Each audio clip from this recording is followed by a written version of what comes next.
Bonjour à tous, aujourd'hui les complexes, la forme exponentielle pour les terminales maths expert avec un exercice ici classique. On va travailler sur le complexe 1 plus i racine de 3. Et une fois qu'on aura mis ce complexe sous forme exponentielle, on en déduira 3 autres complexes. Donc ça permet de travailler les puissances, le conjugué et l'inversion. Donc on est parti avec ce 1 plus i racine de 3. La première étape, quand on vous demande de mettre sous forme exponentielle, c'est de calculer le module. Alors 1 plus i racine de 3, c'est assez connu. Certains peuvent peut-être avec de l'habitude le faire directement.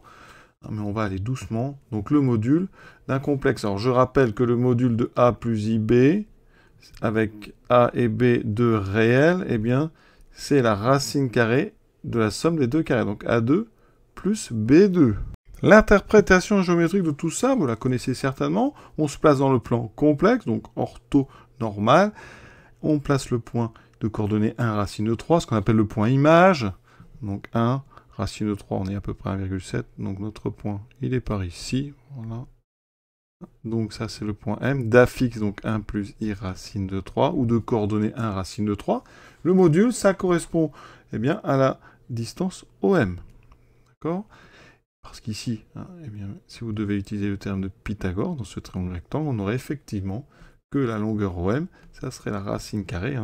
On cherche l'hypoténuse. Ici, on aurait 1 au carré, plus racine de 3 au carré. On a donc un triangle de côté 1 et racine de 3. Donc ça ferait 1 plus 3, ça ferait racine de 4, ça ferait 2. Donc là, eh bien, l'hypoténuse mesurerait 2. Donc ça, c'est le module. Une fois qu'on a le module, on factorise par ce module. On obtient donc, alors je vais l'appeler Z, ce complexe. Z, c'est donc 1 plus i racine de 3. Alors je vais l'appeler Zm puisque j'ai appelé le point M. Je factorise donc par 2. Ça fait apparaître 1 demi plus i racine de 3. On aurait pu le prévoir. Ça fait apparaître vraiment des nombres qu'on connaît en trigonométrie. 1 demi racine de 3.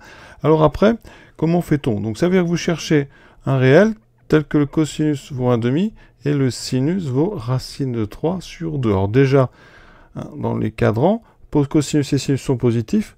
On est donc dans le cadran supérieur droit du cercle. Dans une famille où dont les cosinus valent 1,5, une abscisse 1,5, eh bien ça, il faut savoir par cœur, c'est pi sur 3, ou pi sur 3 plus 2 pi. On va prendre le plus simple, on va prendre pi sur 3. Ça veut dire qu'ici, vous avez 2 fois le cosinus de pi sur 3, plus i fois le sinus de pi sur 3, qui vaut bien racine de 3 sur 2. Et ça, on écrira ça sous forme exponentielle, 2ei pi sur 3. Donc déjà, on a fait la première question. Deuxième question, petit a. Il s'agit de calculer, de mettre sous forme exponentielle la puissance 4 de notre complexe.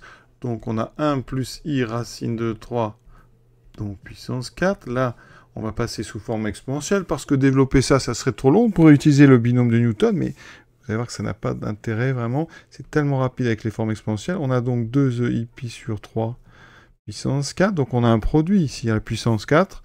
Donc propriété des exposants, ça fait 2 exposant 4, ei pi sur 3, exposant 4. Et là, on va utiliser ce qu'on appelle la formule de Moivre. La formule de Moivre, elle dit que si on a un eiθ, si on met la puissance n avec n un entier, eh bien, ça fait ei n θ. Ça, c'est la formule donc de Moivre. Ce qui donne ici 2 puissance 4 qui fait 4 fois 4, 16, fois ei, 4pi sur 3. Et on a déjà, vous voyez, la forme exponentielle. Ça va très vite avec les puissances. À noter qu'on pourrait utiliser un autre argument que 4pi sur 3. Ça pourrait être 16e moins i 2pi sur 3. Puisque 4pi sur 3 et 2pi sur 3 sont égaux modulo 2pi. D'accord ? C'est pour ça qu'on parle d'une forme exponentielle. On peut comme ça changer le représentant en fait, de votre argument. Il y a une infinité de choix pour l'angle que vous utilisez. Donc vous prenez un réel, mais ils doivent tous être égaux modulo 2pi. Maintenant, le B, cette fois-ci, c'est un conjugué.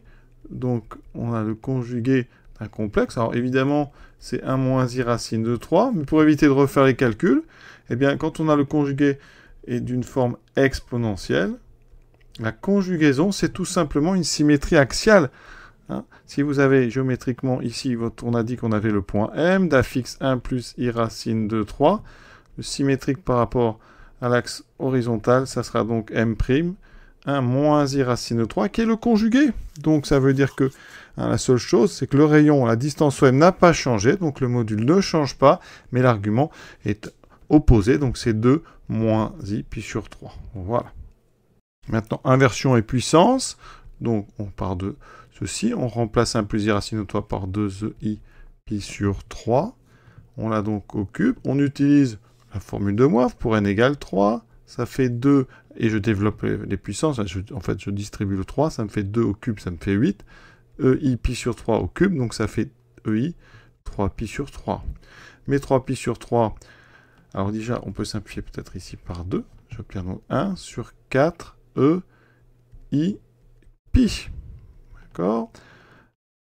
Alors, soit vous laissez le pi en bas et vous le calculez. Si on peut le remonter, ça fera du ei moins pi. Mais dans tous les cas, ei pi, ça fait moins 1. D'accord? Parce que ei pi, si vous prenez le point image, on est ici. Donc, on est sur le point de coordonnées. Donc, moins 1, 0. Donc, ça fait moins 1. On a un cosinus pi qui vaut moins 1, un sinus pi qui vaut 0. Et donc, on a ici moins 1 sur 4. Et on a terminé ce petit exercice. Je vous souhaite une bonne fin de journée. À bientôt.